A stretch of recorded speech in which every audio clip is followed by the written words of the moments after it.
sunna itam juróom-ñett la da ci njëkk moo di raxas say loxo ba ca say takku jara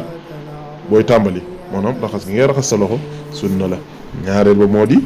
gallaxndiku ci njàpp sunna la. sunna ni ñeen ko waxe boo ko bàyyee njàpp ma dana baax waaye nag gënul nga bàyyi ko. ñetteel ba moo di saraxndiku ñeenteel ba moo di fiiru waxoon nañ leen lu leerloon nañ ko. juróomeel ba moo di masa say nopp biir ak biti kon masa bokkul ci farata yi sunna la. juróom benneel ba moo di bala ngaa masa say nopp nga tooyalaat say loxo tooyal bu yees loolu la ñuy wax yeesal ndox ma maanaam boo masa sa bopp ba noppi bu la neexoon rek doo tooyalaat ndox ma da ngay dem masa sa nopp directement waaye nag day sunna boo masaawee sa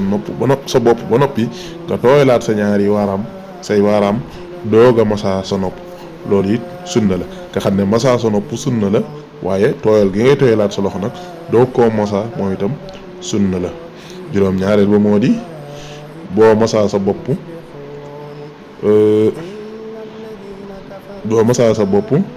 ba ca sa doq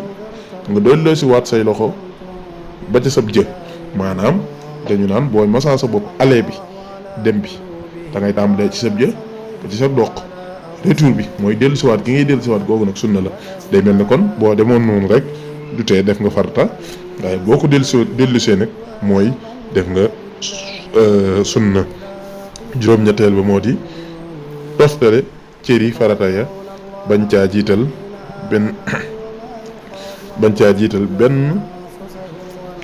bu mujj moroomam maanaam li nga xam ne mooy farata nga def ko nga jiital ko bañ a jiital farata boo xam ne wërta jiitu nga jiital ko loolu lay wax ne moom itam sunna la. kon faratay jàpp ak sunna yi